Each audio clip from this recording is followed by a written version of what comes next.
This podcast may contain discussions of graphic violence, unsettling themes, supernatural phenomena, and other topics that some listeners may find disturbing or triggering. Listener discretion is advised. This podcast is intended for entertainment purposes only. The opinions expressed are simply those of the individual hosts and do not represent the profession of psychology or constitute professional advice.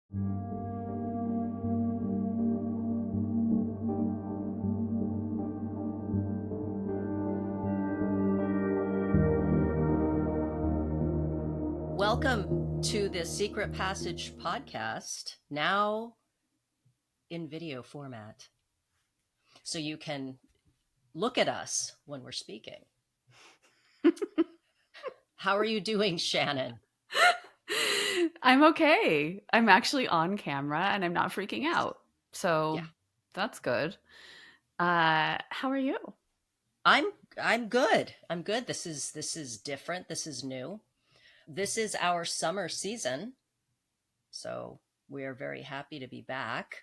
We had some technical difficulties last week. So as you guys know, we put up a Patreon episode for your listening pleasure and to also hopefully entice you to subscribe to our Patreon. Well, Shannon, did you venture down any secret passages this past week? I did. Wait, okay. Are you looking into the camera when you're talking to me? I love this. I'm looking into the camera. Yeah. And now I'm looking at you. Okay. This is so cool. We don't have to edit this out either. This is just us. Yeah, we're figuring it out. Yeah. I did. I mean, nothing beats this in terms of confronting one's fears being on camera. But we did have 4th of July.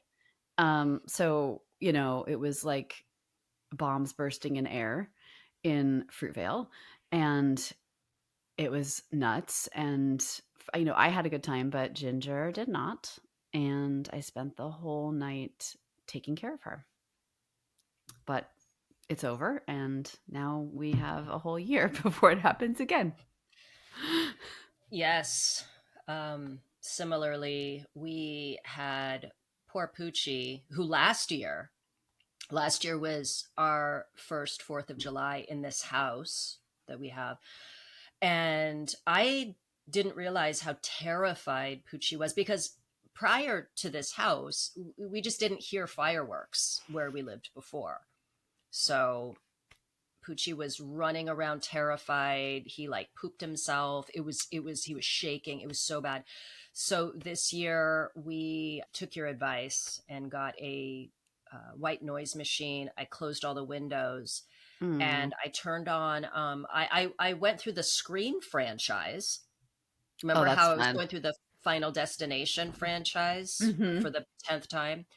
I went through the Scream franchise and man, it holds up. It's so good. So I was hoping that terrified screams from Sidney Prescott and friends would drown out the bombs bursting in air. So the soothing sounds of teens screaming. It reminds me that there's that scene in American Psycho where Patrick Bateman is doing 1,000 crunches and has the sound of the Texas Chainsaw Massacre playing loudly in his apartment. Oh yeah. Yeah. Yeah. I finally rented the last Final Destination and I fell asleep, but I watched the beginning and I just love that freaking franchise. Same. It's just magnetic. When I turned it on, the opening scene the opening whole little vignette is so good. So I can't wait to finish it. Yeah, I really enjoyed it. I think it that holds up as well. I think it is a perfectly worthy addition to the Final Destination franchise. Scream, I didn't like the last Scream. I didn't either. It was so bad. Yeah. So bad. That was the one with the sister and her older sister. Yes. Yeah. So last night, it's like people kind of setting off their leftover, fireworks and stuff. So it wasn't as intense as 4th of July, but there would be the occasional, distant explosion that Pucci didn't like. So I watched the remake of Nightmare on Elm Street. Oh, was it good? No, Yeah, I it's didn't think it would terrible. be. It's so that I was like, as I'm watching it, I'm thinking to myself, what? Even though the effects of the original Nightmare on Elm Street are, by today's standards, they're a little silly, maybe, but it works because it's a nightmare, right? Each thing is a nightmare. So when Freddy's arms look ridiculous, they're stretched out wide Mm-hmm. and he's scratching, everything fits into this idea of how dreams are strange. Yeah. And also Freddy was so glib and it worked for him, when he's like, "Hey So Nancy, sassy. no running in the halls." He's like, and in this one he's like, "Yeah, Nancy, you were always my favorite." Uh, Ew. and I'm like, Like yeah, horny old that's man. like just and like a criminal. He's like, Uh-huh. he behaved like a hardened criminal, whereas the original Freddy was, everything's kind of amusing and funny to him. He doesn't see, like, he is dark, but he doesn't seem dark. And he's Like, having fun. He's like, I'm having fun doing this. yeah, Yeah. he's unflappable, Mm-hmm. and that adds to it. What I loved about the Nightmare on Elm Street remake was Rooney Mara stars in it. I'd totally Hmm. forgotten that. I love her. So Jay and I, huge Rooney Mara fans. I just find her, like, I don't know what it is. Her, and I love her sister too, Kate Mara, who Hmm. doesn't have the same career as Rooney. Rooney's been, like, nominated for a couple of Academy Awards. She's just an incredible actress, and I love her face. Is she the one that was in The Substance? No. No, Who is she? no, Rooney Mara. So she was, her breakout role was the girl with the dragon tattoo. Like, Oh, she's the yeah, lead in yeah. that. Yeah. Yeah, and she plays the girl in the Social Network that Jesse Eisenberg is talking to, and he's kind of like clowning her for not being a Harvard student. Oh, God, I don't even remember, but yes, I know who she is. Yeah, yeah, yeah. Yeah. So it's so funny that she's in this movie. You know what I mean? Like it's just because it's her, and of course it's early on in her career, but I was like, "Rooney Mara, what are you doing here? You're not supposed to be here. You're a quality actress." I say that, but Connie Britton plays her mother in it, and I love Connie Britton. So, I love Connie Britton too. yeah. Yeah, I mean, you have to start somewhere. Pedro Pascal was in Buffy. Yeah, but Buffy's a It was good. It was Buffy quality. well loved. You're talking about the show, right? Yeah. Yeah. Okay. Well, gang, we're going to have to dive into this. I'd like to give a shout out to Jackie St. James, a good friend of mine who's also a listener of the show. She had asked us to do an episode on the Byron Smith case. So here we are. We have done some extensive watching and reading about this case. It's been a journey, an emotional journey for me, much like the Catherine Kasanoff case, where I, went into it just feeling a lot of disgust and borderline hatred. Hate is a strong word, but just loathing for the teens in this case. And yeah, I had a lot of soul searching with this one, a lot of thinking about things. So for those of you that are not familiar with the Byron Smith case or who need a refresher, here's a quick summary. So the Byron Smith case is a controversial murder case from Minnesota in 2012. Byron Smith, a homeowner, shot and killed two teenage intruders, Nicholas Brady and Haile Kifer, who were breaking into his home. Smith claimed self-defense, but the circumstances of the shootings were especially violent and brutal. So on Thanksgiving Day, Byron Smith shot Brady multiple times, and when Kifer came down the basement stairs, he shot her as well. So audio recordings revealed that after shooting the teenagers, Smith made statements that suggested he went beyond self-defense and had intentionally set them up to kill them. Smith was ultimately convicted of first-degree murder for both killings. The jury found that his actions were not reasonable self-defense, but instead were an act of revenge and excessive force. He was sentenced to life in prison without the possibility of parole. Debate about home defense and the limits of self-defense law. Well, no, I'm sorry, I skipped ahead. This was a decision that sparked significant public debate about home defense and the limits of self-defense law, which is where a lot of the debate comes in. That's where I was sitting also, and I think where you were sitting is this is my home. I have a right to defend it in whatever way I see fit. Mm-hmm. So again, the case raised a lot of complex legal and ethical questions about the use of force when it's in your own home, with regard to invasions and, where's the line between self-defense and murder. So that's a summary. Mm-hmm. So yeah. So Byron Smith, he was a, it doesn't get into this, but I think it's absolutely relevant to this case. He is a decorated military veteran and was a quiet loner and living peacefully, great neighbor.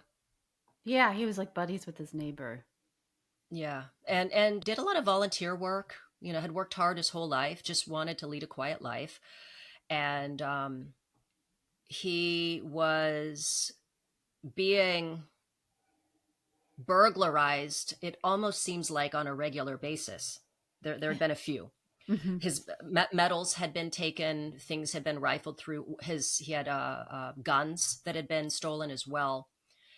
And he was becoming anxious and paranoid about being victimized in this way. I'm not clear on if he was, he was worried about his own guns being used on him. That was a fear he had. But also the thing about it is his job. I'm going to shift in my seat. Sure. For those watching. He worked for the State Department in security, installing security systems. So he was already like quite security minded, Right. Which I think is really interesting, right? So here's a guy whose whole life has been spent working for when he wasn't involved in the military, for the State Department, traveling all over, doing security work. And, here he is living alone in his home that he's going to retire in his hometown where he should be safe. And instead of being safe, he's getting burglarized, having $50,000 worth of stuff stolen from him. So, yeah, I mean, that's just a piece that I thought was so, builds a picture of his character and his personality and his history and what might have led to him setting up this elaborate security system that he set up after the burglaries to protect himself. Did you know that each camera that he installed in his home had its own screen? So he could look at he had a screen grid, of like pro security setup. Oh, yeah. Wow. Oh, that makes me think of that movie starring, it's such a bad 90s movie, starring Sharon Stone and Billy Baldwin, Sliver. Yeah. I'm like picturing like all of these screens and he's all. Yes, he had a Sliver set up. Yeah. Wow. Which I think plays into the paranoia that this was bringing about, the anxiety and the paranoia. A sense of vulnerability. So, yes. So then what I'm going to do is quickly just go through a timeline. Okay. So that everyone, so we can kind of refresh our memories about the series of events, and also you guys watching, listening can get a sense as well. So November 22nd, 2012, Byron Smith shoots and kills two teenage burglars, Nicholas Brady, who is 17, and Haile Kifer, who's 18. They had entered his home in Little Falls, Minnesota. So here's some details of the incident. Nicholas Brady and Haile Kifer broke into Smith's home through a basement window. Smith was waiting for the intruders, armed with multiple firearms. He shot both teenagers multiple times, including after they were already wounded. Smith audio recorded the entire incident. December 2012. Smith is arrested and charged with two counts of first-degree murder. April 2013. Criminal trial begins in Morrison County, Minnesota. May 2013. Smith is found guilty of 2 counts of first-degree murder, sentenced to life in prison without the possibility of parole.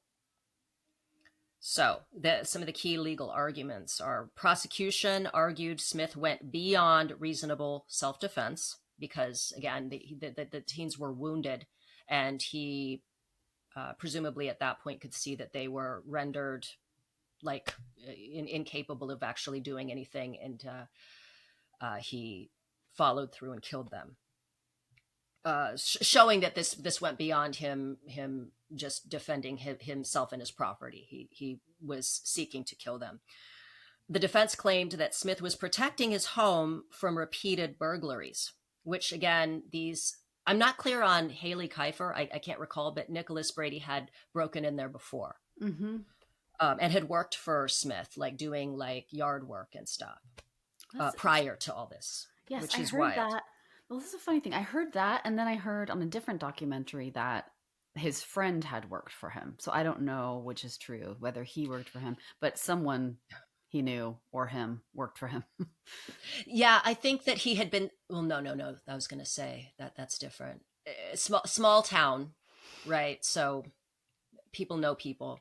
Mm-hmm. Okay, so the excessive nature of the shootings and Smith's post-shooting comments were crucial in the conviction. So the audio on the security showed him being very, very cold-blooded. And speaking to them in this dehumanizing way, after they were rendered Haile specifically was crying out, that she didn't want to die and that she was sorry. Mm-hmm. And he said, I forgot what he said. He called them vermin. Vermin, yeah. So dehumanizing again. So that really was disturbing to the jury, presumably. I think he called her a bitch too. He did. That's right. Yeah. As she's pleading for her life. So the case gained significant national attention for its complex legal and ethical questions surrounding self-defense and home protection in Minnesota. So my mistake when I initially heard this was that I just assumed that, Castle Doctrine would protect Byron Smith in this, except that it's different in the state of Minnesota. So the Castle Doctrine in Minnesota allows use of reasonable, that emphasis on reasonable, force to protect oneself in one's home, provides legal protection for homeowners defending against intruders, does not provide unlimited or unconditional rights to use deadly force.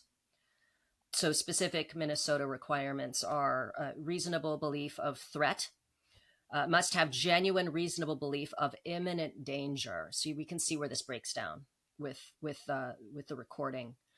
Mm-hmm. Threat must be perceived as life-threatening. Force must be proportional to the perceived threat, which, again, there's a duty to retreat. Minnesota generally requires attempt to retreat before using deadly force. Castle Doctrine creates an exception inside one's home. So obviously, if somebody's outside your house, you don't go out front and kill them.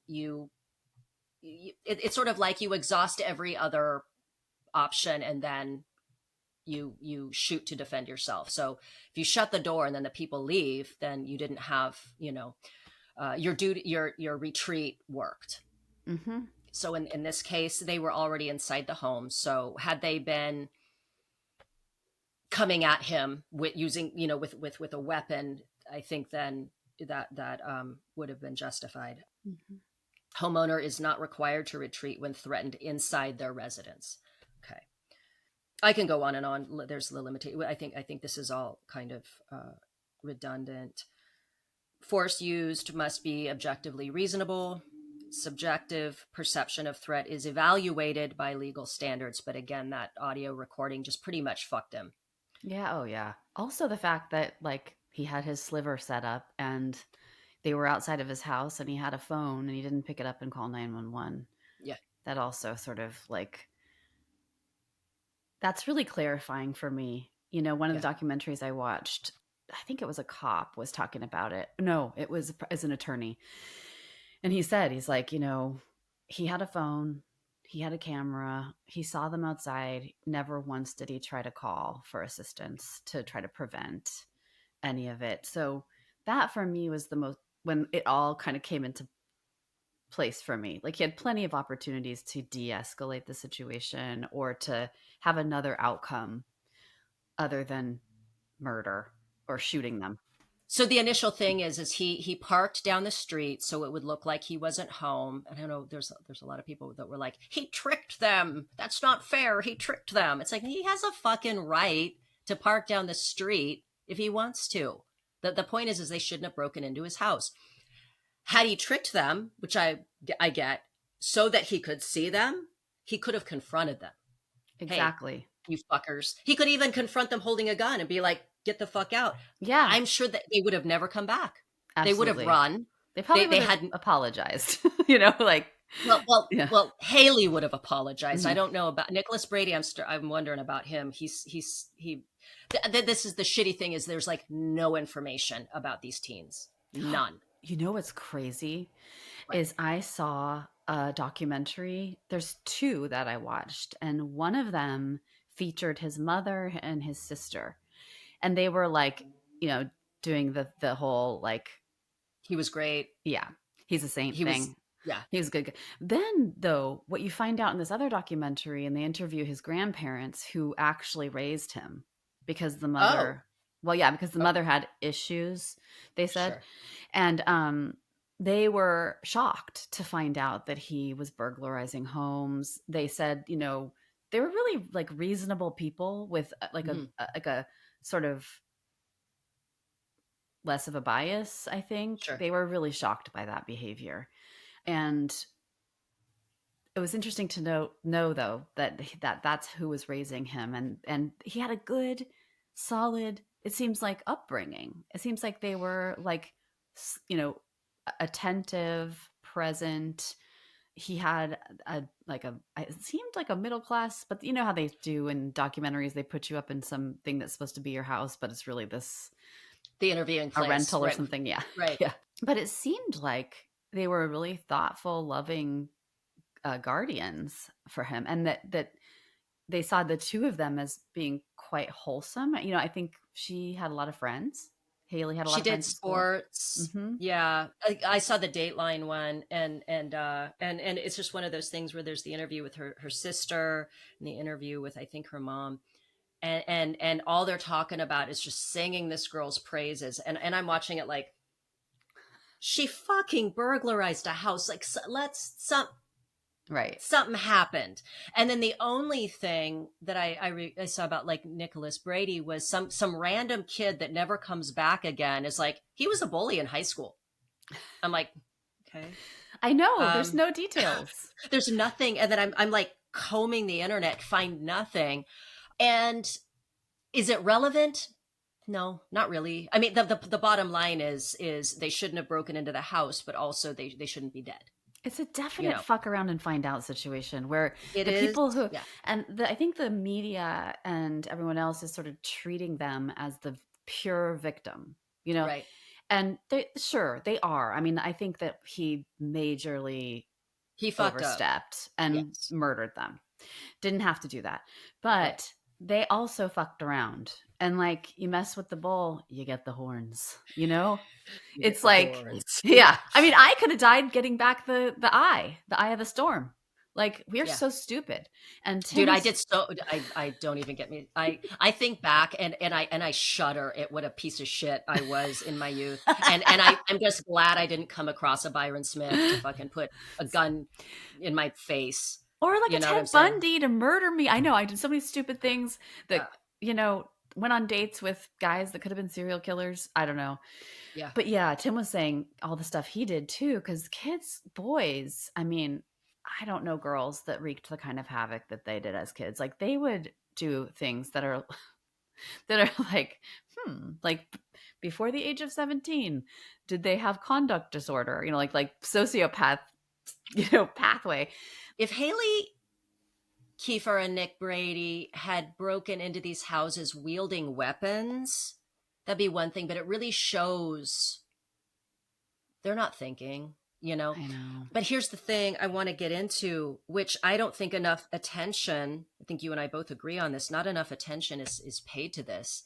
And considering we did that episode about the Vietnam War, Mm-hmm. and then of course I finally saw Warfare, and which is such a great movie, such a great movie. But it really gets into you understand how fucking PTSD happens when you see, like, this is one incident in Warfare. It's for anyone who hasn't seen it, it's fantastic. It's I want to say it's written or co-written by one of the SEAL team guys from, I think it's SEAL Team 5 in Iraq, and it's him and the rest of his buddies on that day recounting what exactly happened. So it's one incident out of God knows how many. And it's really well done because it takes place in real time, and you are just watching, like, this is just one incident out of who knows how many. And that one incident I don't know how you could come away from that not just altered.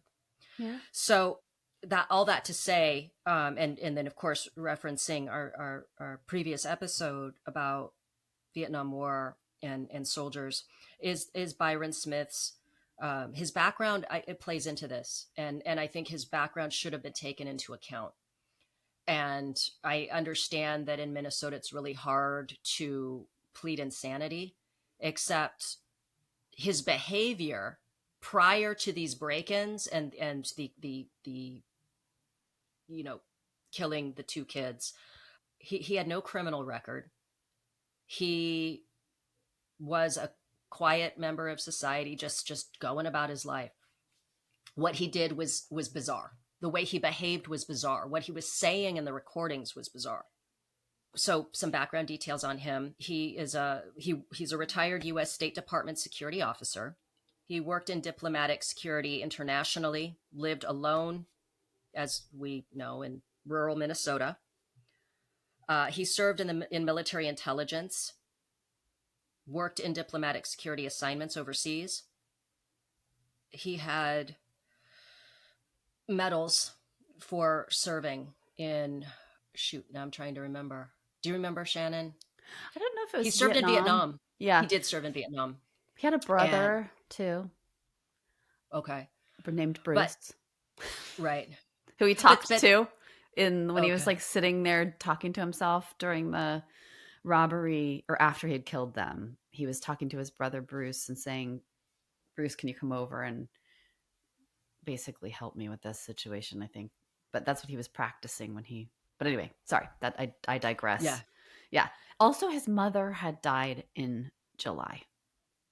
Okay. So before this happened in November. His mother had just died that year. So that I think contributes to a picture of his mental Of his state well-being. of mind. Mm-hmm. Yeah. But again, this is the way that he spoke to Haley,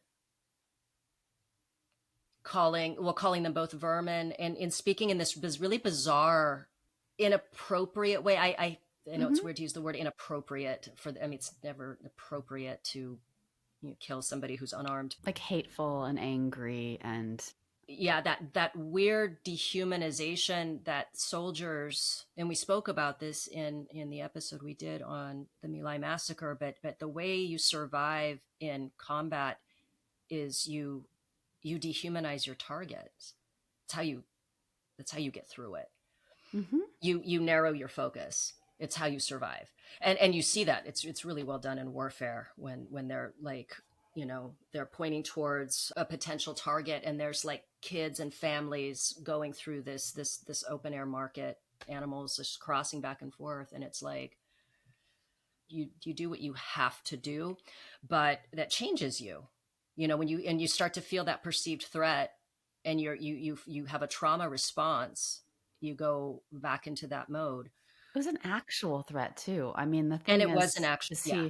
and like when anybody gets threatened, we do narrow. Like you don't sit around like thinking about your choices, your focus and attention do actually narrow. And so does your behavioral repertoire. Like you only, any of us who's ever had a situation where we felt threatened, we usually are reactive because we don't really pause and make room for, okay, what do I need to do in this situation to protect myself? You just fall on whatever habitual patterned response you have. But I think in his case, he was living like he was basically glitching out. Like I think that threat that happened put him into like because he was alone. He didn't have a therapist. He didn't have anyone to really talk to about it. He wasn't talking to anybody about it. And he was like left alone with his mind that had, been at war at one point, had been a security person. And he did what most of us do if we're just stuck in our own minds, in that sort of escalation that happens for us when we feel intruded upon, violated, afraid, angry. He sort of, I think he's escalated it, right? He had the feelings of vulnerability, had the feelings of anger, the feelings of injustice. The cops were unable to help him when he called them. He lost $50,000. And I think he just sat around stewing, and it just kept escalating and escalating and escalating and escalating. And there was no, the nervous system, when it's innervated that way, it takes a lot for the parasympathetic nervous system to come in and regulate. And I think he was just sitting around just stewing basically, and like couldn't feel safe. He couldn't get himself to a place where he could feel safe again without eliminating the target, I guess. That's what it Right. seemed like, at least. Right? Yeah. Because, Yeah. yeah, I, like and lonely, very yeah. lonely person. No one to talk to about it, no one to reassure him. Cops couldn't help him. People don't Yeah. like living with those feelings are like the hardest feelings to live with, and I don't think he saw another option for making them go away. And I think Yeah. that's what he was like, make it go away, make it go away, make it go away. And that was his main thing. Right. And what do you do when you feel threatened? You you neutralize the problem. I think that's the thing. There's not a whole lot of information, details about his military service. He did serve in Vietnam, but I think so, because he was on, what is it, like the intelligence side, it's classified. And the medals, I'm not sure what he got medals for, but it sucks because I was looking for like a psychological profile, but they didn't do one, because they were not going to argue insanity, so he was never going to be evaluated. And I can't help but think that, and this is opinion, but he seems, the way he reacted and his behavior during and after just screams PTSD. For And sure. this points to the thing that there is just not enough done for veterans, I like know. with the VA. And this from your dad, that the VA is, there's just not enough done. No sort of like mandatory check-ins with people who served, to just kind of see where they are, see if there needs to be some sort of intervention, because a lot of times these guys won't even see it in themselves, you There's know. a really great person who works for the VA who's an ACT trainer, and she does trauma work, Robin Walzer. And It's funny. The trauma thing is really interesting because I think a lot of approaches and a lot of like pop psych, and in general, I think a lot of people who work with trauma, they think the goal is to make it go away or something, but it doesn't. I mean, it's like you have an experience with trauma. You have an experience, right? And it that you can't delete that. It's just what happened, right? There's no delete button on that experience. And then if it's like prolonged or it somehow has an impact on you, especially with, war, living in that state like you were describing with the movie, where it's like, sure, you're in your barracks, you're having fun with your pals, but there's this constant threat that you could be blown up at any moment. And living with that, it takes its toll. And then you just have this you're left with this nervous system that most people who don't have a lot of trauma can walk around the world and see things and talk to people and hear things and not be constantly seeing danger cues, right? Life is just harder if you have trauma. You just have that. For him was a huge danger cue, right? Like getting his house broken into. Even people driving by his house, he probably was like, oh, who's that? Watching for the cars. There's a lot more in the environment that can hijack you if you have trauma. And the degree to which it can hijack you is larger, right? Like the nervous system just kind of responds in this way, and then the thinking and the feelings and then there's kind of, but I think people aren't taught, I mean, it's the veterans especially, but people aren't taught that to work with it when it shows up, right? It's like, and to know that you're going to have that kind of nervous system probably for the rest of your life, and that you're going to have to, deal with these ups and downs in a way that other people don't have to deal with them. It's a scar. It's not a bruise. And like, I don't even know if he knew that he had that, if he had PTSD, Well, right? that's the thing. Mm-hmm. That is the thing. One thing that became abundantly clear when we were researching the Vietnam episode. Sorry, I think I have one of Poochie's hairs in my mouth. Oh, it's the worst feeling. Oh, yeah. Okay. Sorry. That was going to drive me crazy. When we were doing the research, and it shows clips of military training, and I think that someone even acknowledges one of the My Lai massacre soldiers talks about they beat it into you how to kill, Yeah. just over and over again. You learn to march in step. You learn to do things in this very specific way, that on constant repeat. Kill, kill, kill. You're trained to kill, and then you go and you do it, and then you're reintegrated into society with very little in the way of fucking resources, and they're just assuming as a soldier that you're even going to know how the signs to look for I know. if And you're there's falling no, apart. yeah. Well, and there's no like, yeah, there's no holding, at least that I know of, around that. That's like what you've experienced has permanently changed you. Right. And you're going to go into the world and you're going to see and hear things, and you're going to jump, and you're going to feel like, and you're going to sweat, and your heart's going to race, and you're going to want to beat somebody up. Like there's nothing. They just let Right. you out and go ahead, go live your life now.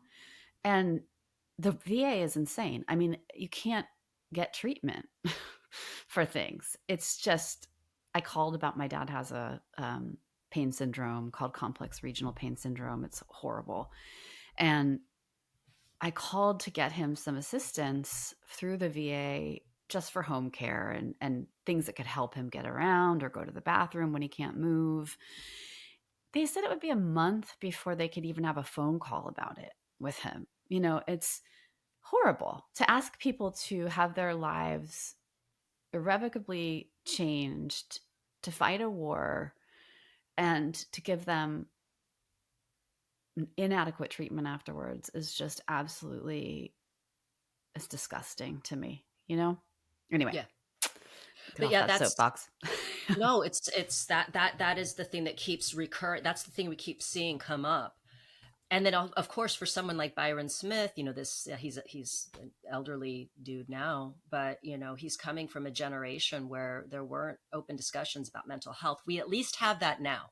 It's at Yes. least an open discussion now. One of the things I appreciate is like, my oldest son, who's 18 now, and he and his friends, like there's no shame if any of them have a therapist.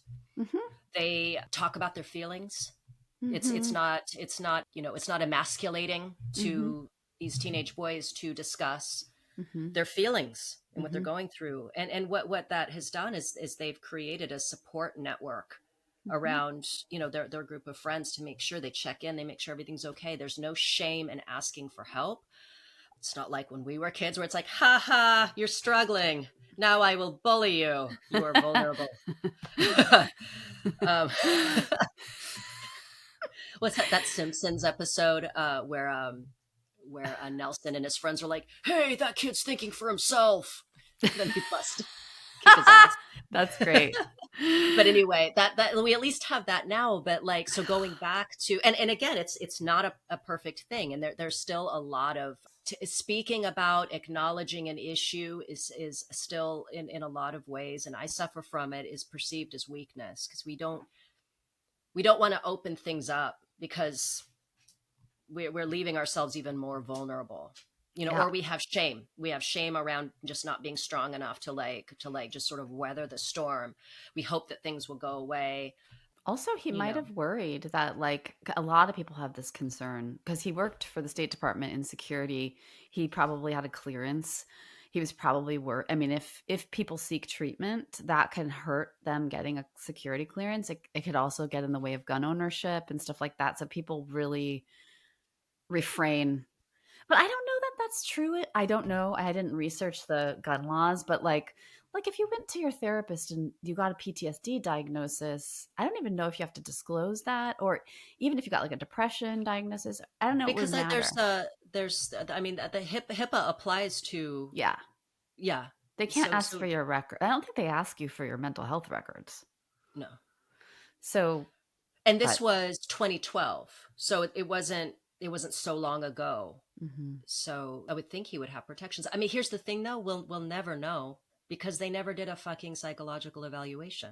Yeah, also if they did do a psychological evaluation, I don't think PTSD qualifies as being insane because it's just a matter of you having a very Temporary insanity, right? but Wouldn't that? I don't think so because I think what they mean by insane is psychosis, like not out of touch with reality. Like if you have a short uh, fuse, well like that you could say seems out of Chris touch with. but you could say Chris Watts had, PTSD and he killed his whole family because he had a PTSD reaction. I think I think a lot of people who kill people probably have PTSD and probably do it out of the fact that they can't control their anger or their nervous system that's activated and they don't have a good, you know, ability to regulate. So, Yeah, he had this, but he this was this I mean, it was out of character. Like Chris Watts wasn't doing. I mean, I mean, it's up for. We'll never know exactly. I mean, there's his version of events as to how the murders went down. I just so many people would be getting off for crimes if you said Yeah, cuz I guess the point is like I'm not saying that he shouldn't serve time. Like he did something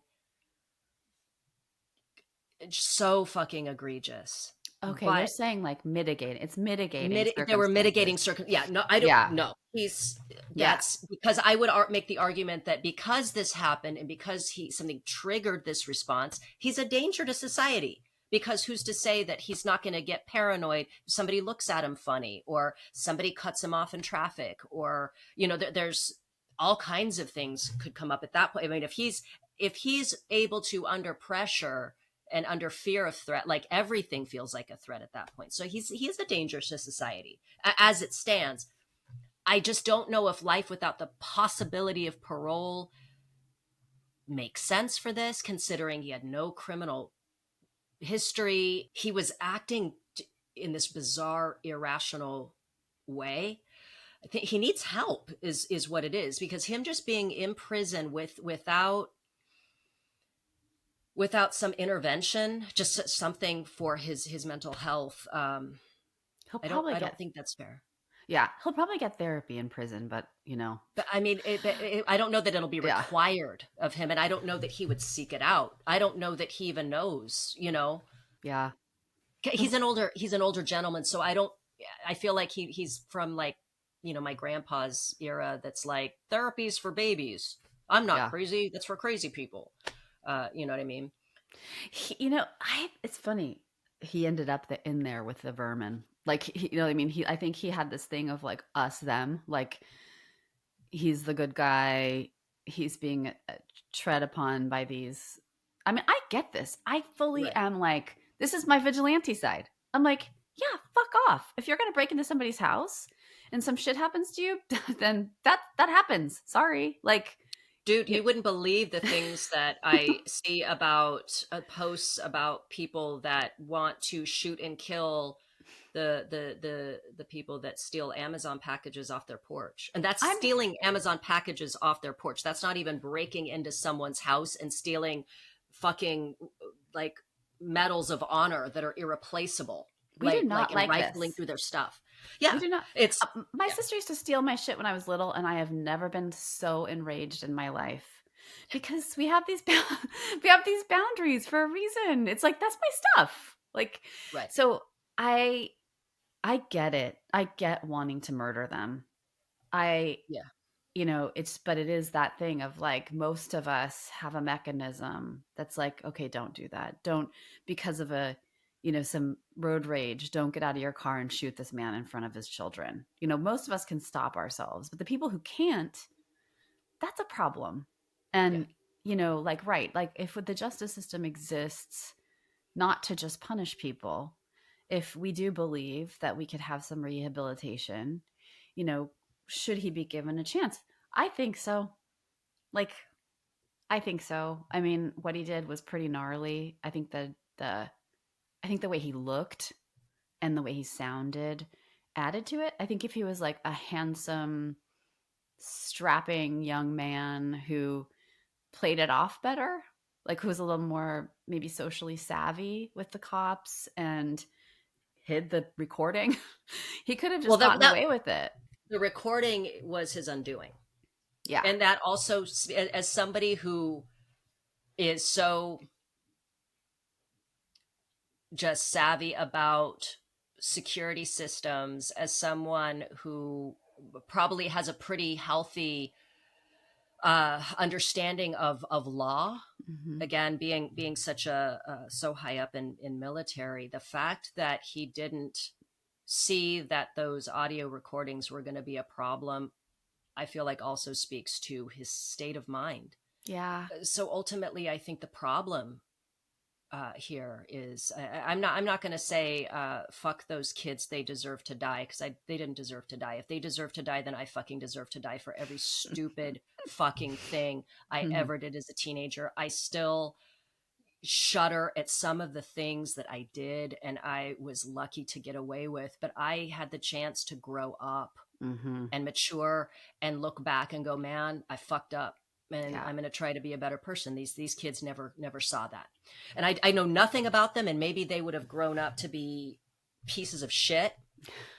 Maybe they would grow up and like learn better and know better, Yeah. but they never had a chance. So again, if I'm going to be glad that they died for fucking up. And again, they broke into that house with no weapons. They didn't want to hurt anybody. They were stupid. They were Most absolutely stupid. Yeah, most burglars do not. Like, my dad was a cop, and he used to say that. Like, most burglars, they don't want it to escalate. They just want to get in and get out and take your stuff. Right. And that's kind of what they were after. And he did deprive them of a chance to grow up and also to make good, like, apologize, right? He had every opportunity to really get them good, like, Well, dude, call the cops, turn them in, even if he had just shot their kneacaps off, which which would like suck. that's Yeah, which would suck, but guess who's never fucking robbing another house again? You know what Yeah. I mean? Yeah. And if they do, well, I admire their commitment to a life of crime, I guess. I don't know. But like the thing that got me, the thing that really got me was when he shot Haile and she Mm, responded with, "I'm sorry. I'm sorry." yeah. And I bet she was fucking sorry, but Yeah. it wasn't, and he was past the point of hearing that, Oh, which yeah. again speaks to his state of mind. And that got to me because in that moment I'm like, this is a stupid 18-year-old girl, man. She's a stupid 18-year-old girl, man. I was stupid even at 25. I was stupid at 31. I might be a little dumb now. I'm hoping to work No. through that in my 50s. I'm just kidding. But you know what I mean? Like you yeah, I mean not everybody is blessed to be a perfect fucking 18-year-old. I was the furthest thing from it. And so I have compassion for those kids. Again, there's not enough information about them, but the bottom line is it's not fucking for me to judge whether they, you know, Mm-hmm. but at the same time, I see what happened with Byron getting life without the possibility of parole in prison is also a tragedy because I don't, could be wrong, but I don't think for a second that this guy was getting the help he needed, like so many fucking veterans. I don't think, and I think sitting in prison without the chance for redemption at all. Like again, this is a guy with no criminal history, Mm-hmm. upstanding member of society, fucking served in the military, was a pretty peaceful, nice neighbor guy. It's I don't think he behaved in a rational way. No. And so that's the thing is, okay, fine, he's in prison for life, you know. And I understand when I saw also the limits of the Castle Doctrine in Minnesota, I'm like, slam dunk. Like he was never, you know, he broke the law and stuff, but He didn't even zero. try. I mean, it's Yeah, interesting. He didn't even try to. It's almost like he didn't know what he was doing was wrong, or that's definitely 100% he did not. Like the fact that he kept their bodies overnight, which also speaks to a man who is dissociated in some way, shape, or form. You know what I mean? it's sad because we do this all the time in our own little ways. We just don't catch it early enough, like, wow, I'm feeling a lot of rage and fear. And so so it's like yeah, it is irrational, but it's like the same result. You could have had the same result if the kids broke into a house with just some guy there who had guns, and he heard someone breaking into his house, and he comes around the corner, he sees somebody, and he shoots them. And like that guy probably would have gotten off. And he probably would have gotten off had he just, you know, acknowledged what he was doing was not above board and covered his tracks. But the fact that he didn't, it makes me wonder, like, I don't know, like if there's some other layer to this. I don't know, like unconsciously, they say that people want to be caught. I don't know. It's so odd to me that he didn't try to. Well, And that I think he also had social stuff. He seemed to me to be socially a little off. Like not getting it. His the way he talked, the way he, I think his oddness actually was his undoing. I think they just didn't like him either. Like he's not likable. He's sure. not, in the interviews you hear. Yeah, at first I was like questioning the whole thing. Is he really guilty? I mean, but I after listening to what he recorded, it's just pretty obvious that he was motivated by anger, fear, rage, revenge. And that's what we do. I mean, that's what you're taught in the military, right? You see these people, you see the other as vermin, and you Right. exterminate them. But to stay in that space for such a prolonged time, and also otherwise be functioning, like, but his neighbor friends did say that he had a marked difference in his psychology after these burglaries. He didn't He go was to ramping up. Yeah, he didn't go to He was Thanksgiving ramping at up. their house because he usually went every year. He didn't go. He felt unsafe. So it really, I think, you know, think about, I mean, I've felt that vulnerable before, and I would hate to be living in that state. And I would do almost everything to get out of it. And I don't know if, but the fact that he thought that he had to actually kill them to get out of that is so delusional. Like he could have just busted them, like, and, you know, gotten them arrested. So that's the part where I'm like, that decision point, that decision point is interesting. Like he didn't back away from that. He didn't have like, you know, there was no space in there to make another decision.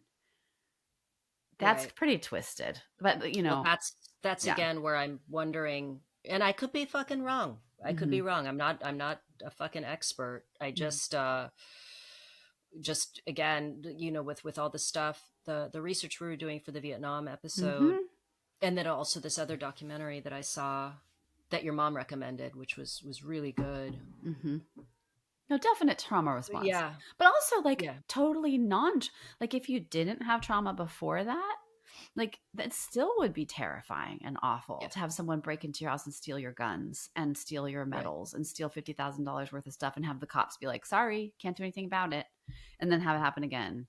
And then have it happen again. Yeah, at a certain point, you know, and again, I think there's something to be said for, you know, the stealing irreplaceable medals of honor that you earned, that, you know, that you fought hard to earn these things, and they're taken from you. Feels, it's so invasive. It's on par with it is, it's an assault. It's an assault on you. It's an assault on your privacy, on Your boundary, your one your boundary between like your little personal world and the rest of the world, which can be yeah, awfully threatening at times. That's totally obliterated. yeah, It's horrifying. I right, think it's horrifying. Like what you take from people when you break into their homes is it's a lot. You right, take their sense of safety and security away from them. And that is, I feel rage even thinking about it. You know, right. I feel rage And when someone blocks my driveway. I trust me, I know. You wouldn't like, I remember someone broke into my car and stole my iPod Oh, a long time ago. And that's just a stupid fucking iPod. I'm like, oh man, they can see like pictures I have on there my playlists. You know, and that's a stupid iPod. So I'm not coming into that situation. First of all, it wasn't a repeated break-in, and it wasn't in my home, and I didn't fucking, you know, serve during one of the gnarliest fucking wars in our, you know, in history. oh, So like I that's the thing, when I say, when I look at this, I think it's, first of all, a lot more nuanced than he is right and they are wrong, or they yeah. are right and he is wrong. It's tragic all the fucking way around. So and tragic. and if I have to point a finger, I do point a finger at just the failure of, you know, a system that sends people to war, trains them to be killing machines, and then just abandons them when they come back. It's horrible. Because I don't understand how you have this expectation of these people. Many of these kids are enlisting. Like there's the largest number of enlisted now in ages, and Hmm. what that means is my 18-year-old isn't going to have to be drafted someday. Like there are people that are volunteering to go and fight for this country, and you know, they don't have a say in where they get to play. They don't have a say in the war they're fighting in, whether we back it or not, but they're there to fight and defend us. and Yes. and and we ask them to go and risk their lives, and then we heap judgment upon them when they come back broken, and that's Yeah. not fair. And so that's the thing. I don't, I Yeah. again, we'll never know. But Yeah. I, with Byron Smith, I'm working under the assumption that this guy, based on his previous behavior, based on his behavior in that moment, and based on his behavior after, was not in his right mind. And he just seems like somebody who has fucking seen and done some shit. And so yeah, he deserved prison 100%. But I hope he's getting the help he needs. And I don't know that without zero possibility of parole, I don't think is fair. I think that he should be evaluated and maybe some monitoring takes place. But like, he was already an old man to begin with. I I don't know. know. Well, they also didn't allow any mitigate. They didn't allow anything about the kids' histories of burglaries and criminality in. I don't know if it's that relevant, but it could be in terms of like. But and then they also, I don't know how much they let in about his psychology. They didn't get any Right. evals.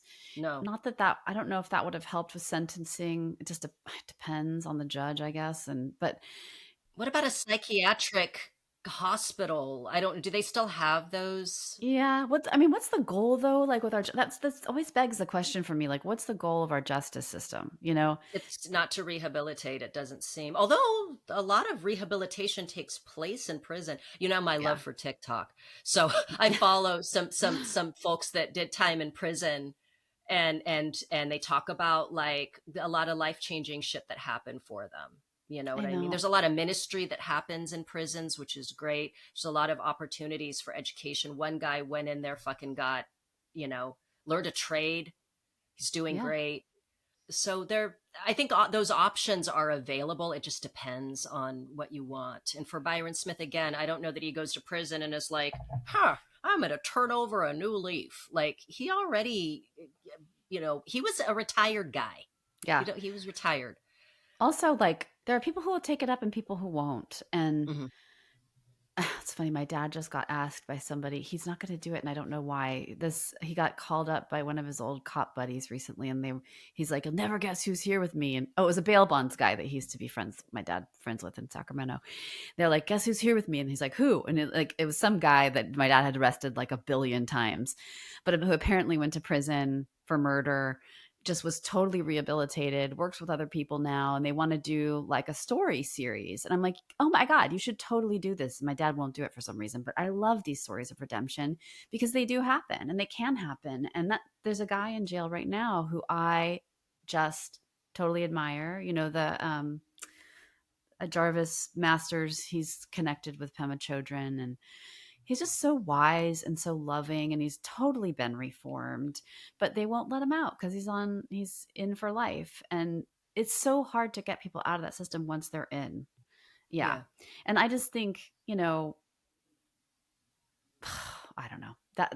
So yeah, right. Like locking him up forever and throwing away the key, I think is more about what people made of his anger. I think people have a very hard time with anger. And I think he sounded just like what many of us think and feel on the inside on that tape. When someone's parked in my driveway, I am Byron Smith on that tape. I'm like, you fucking vermin. Like, You motherfucker, I want piece to of blow shit. No, seriously, Yeah. I want to blow their car up. And I want to like put their face on every window as the worst criminal ever to exist. It's like, Right. anyway, so it's like I get it. Like we all go there, at some and times when we're enraged. And I think when I watched those cops' faces when they were talking about him, Yeah. I could see them othering him, and I was like, "Fuck you guys, get off your fucking high horse!" Like, you know, I could see them turning him into vermin Mm-hmm. in their minds, right? But not seeing it, and then punishing him extremely for how he dared to say out loud how he felt. And I think that did him in because people just can't handle. They Well, can't also, yeah. Hmm. that's the irony, Hmm. really, right? He others the kids. He gets othered by the cops. It's his undoing. Essentially his undoing. He undid the kids, and that's where the tragedy is. I mean, Yeah. this is tragic, and as you know, I'm on my faith journey, and it's gosh, it's been amazing. And one of the things is there is the impulse, to look at those kids and be like, well, what were they were useless, they were worthless. I Mm. could look at well, they were worthless because here they are in this window of their lives doing the stupid shit. Hmm. it's not for me to decide. It's not for me to decide that they don't deserve to live. That is, that's God's decision. That's not my decision. But I know that I would want grace. I would want forgiveness, and I would want the opportunity to do better. And whether I do or don't, I'd appreciate the opportunity. Yeah. And they, and that's the thing. I look at them and I see myself as a stupid ass kid, man. There's some shit that I did and I was so impulsive. And I get that feeling. Like I can almost imagine like they're bored living in this fucking nothing town.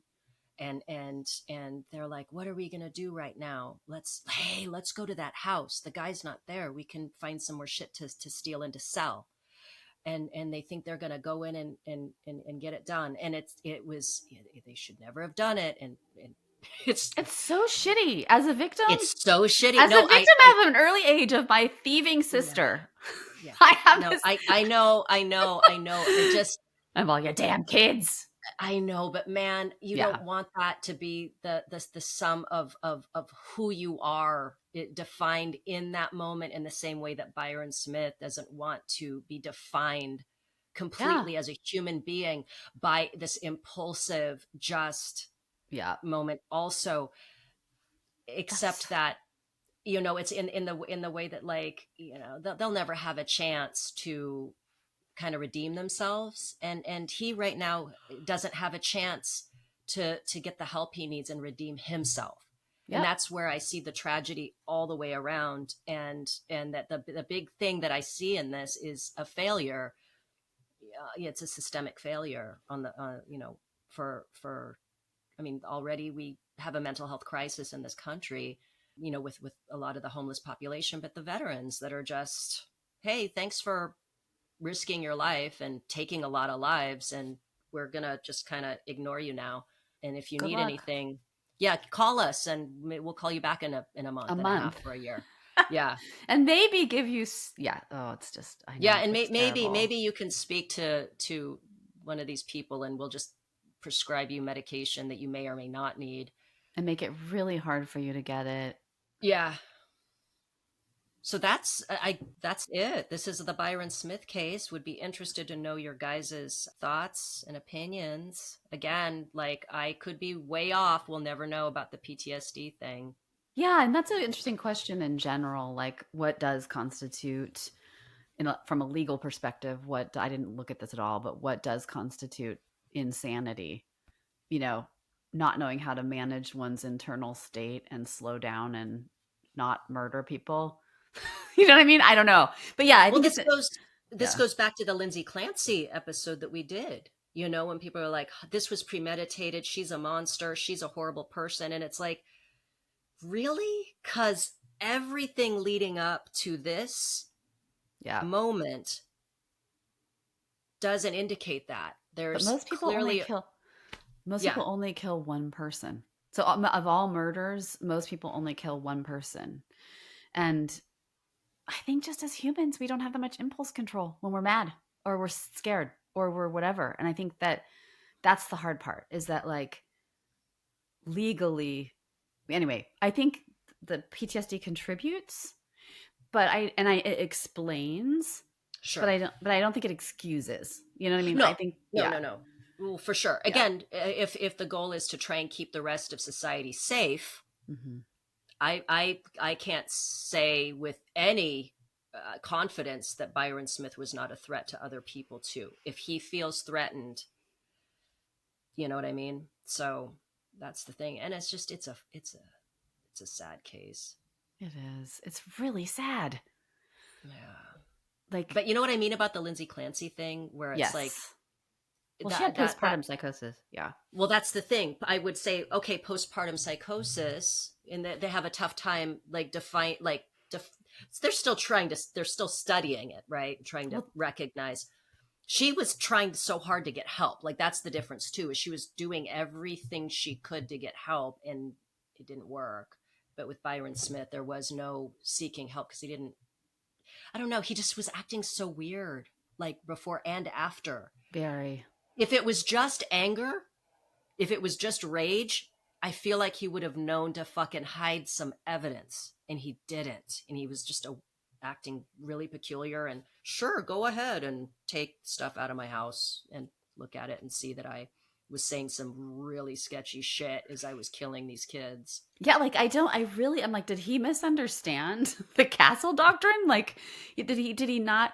That's the part where I think he has some kind I of, don't even know that he was thinking of the Castle Doctrine. I think yeah, he was just thinking, I gotta fucking defend my home. You know what I yeah. mean? I Well, don't know that he, that's where I'm going with, like, I don't think he was all there, yeah, you I don't, know? yeah, and like, what constitutes?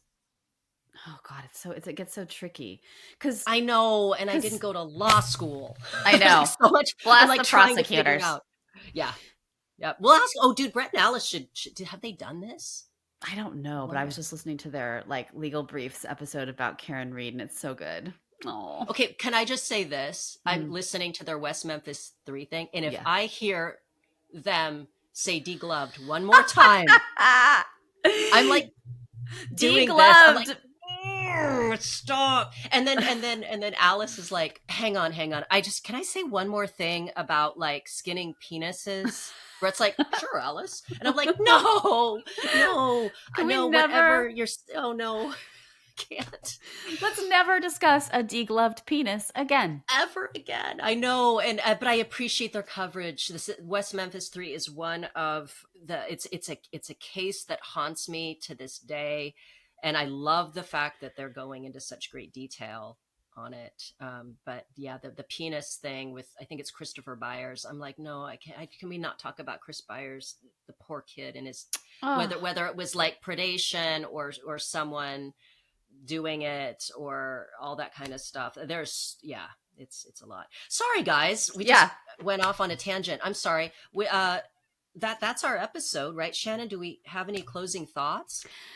I hear you about the PTSD question and what makes when is someone compromised to a degree by anything that renders them insane for that moment. What, that's a good question. Let's look at that and come back next Yeah, time. because temporary insanity is still a thing, Right. and that's a And thing that happens. I always assumed it was reserved for losing touch with reality level of like I'm in another, like I'm having a like schizophrenia or a psychotic break, or where you temporarily cannot be held responsible for your actions because you're just whacked out of your mind. And he wasn't, because he was, I mean, it's whacked out of your mind to think that you can get away with this, which is really But stupid. also, But like, he set up a kill room and he sat there with snacks and a gun in his lap. I know that to And the me way is he like a deer behaved, hunter. That's like I'm hunting for deer. Like, and he was, and like the weird dehumanization and the fact that he was behaving in a way that was unrecognizable to other people that knew him. That feels like temporary. I know but still that feels like functioning. temporary. I know. That's a good. Yeah. That's where we have to Yeah. figure out what the legal definition is, because it's also. I mean, Because keep in mind, when we did the Lindsay Clancy case mhm. again, the argument that she was absolutely in her right mind was that that it was premeditated, that she planned it, and that she was acting like everything was fine and acting normal on the phone with her husband right after she killed her kids and right before she slit her own throat and jumped out a window. Yeah, And they were like, but she was acting normally. And I'm like, but you can be psychotic and appear normal.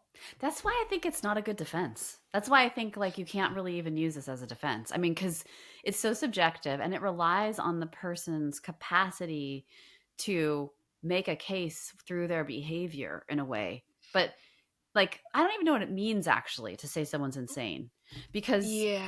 to me, the defining line is whatever's going on in here, there's no there's no a person who could be held accountable. It's like I've been taken over by like something else is operating me besides I have no culpability because I'm in a schizophrenic, paranoid, divorced from reality place where I'm acting in a way that where I will not remember this.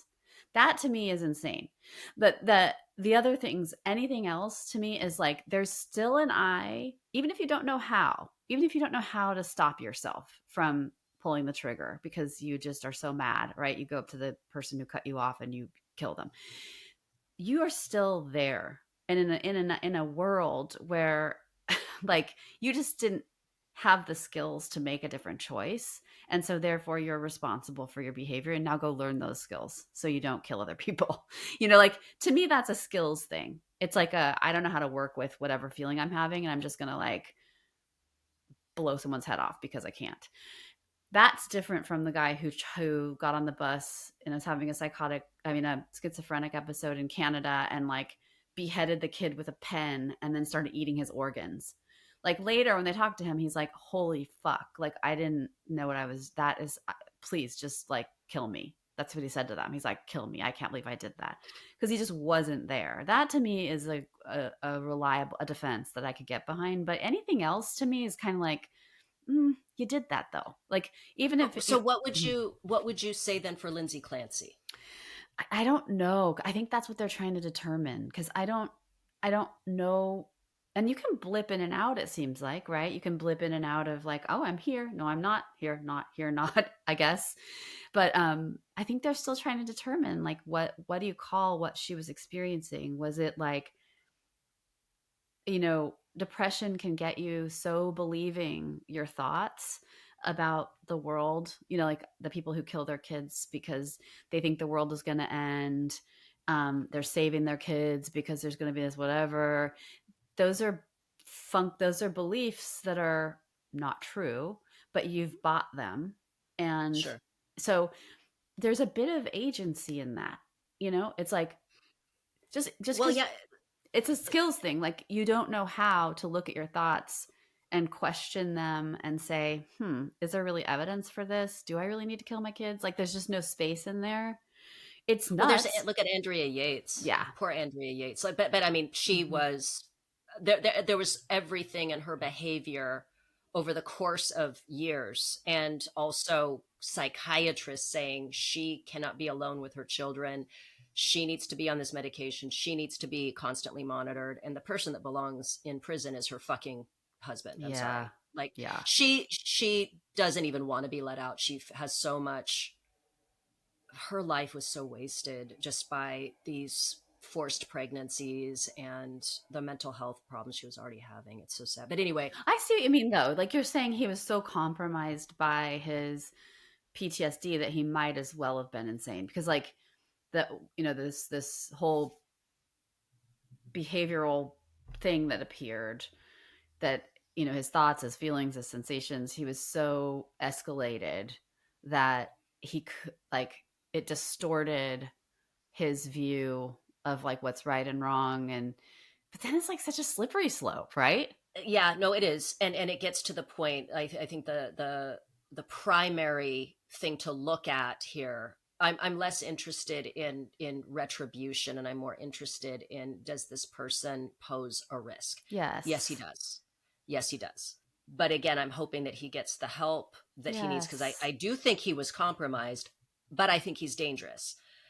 In the same way that, like with Andrea Yates, I think at this point she's in like a mental institution. I don't even think it's a case of being incarcerated, and Hmm. it's more that she's deeply disturbed. So I guess that's the main thing, right? Yeah, is that, yes, that doing something like he did does not mean he's vermin, then a person that should be given up on and not given a chance to receive treatment, re-enter the world potentially, right? Like Yeah, you're saying. potentially. Yeah, you're saying Yeah, like he potentially. treat him right. Absolutely. Totally. Yeah. Yeah. So that's where we are, gang. Thanks for joining us in our first video episode. I did You it. did I it. did it. You I did was it. so scared. What were you afraid I of? don't know. Just I don't being on camera. I got you. Yeah, just being in front of a camera yeah. and just I like, understand. oof. But also, it's so good to see you when we're talking. It makes it so much Yeah, easier, it does. right? Yeah, Yeah. it does. It does. Do you like my strawberry cup? I love it. I got it at Target. They have like these different cups that are like $5. I have one that's it's like a cupcake or a donut, Hmm. and then I have one that's a burger, Oh, and then a whole bunch of hot dogs. I drink out of these little jars. I love drinking out of these little mason jars. I have some too for like cold beverages. Mm-hmm. Yeah. This is my cold brew, but it's gone now. All right, everybody.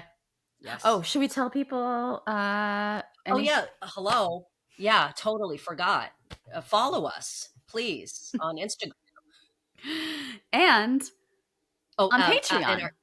and on Patreon. Our Instagram is at Secret Passage Podcast.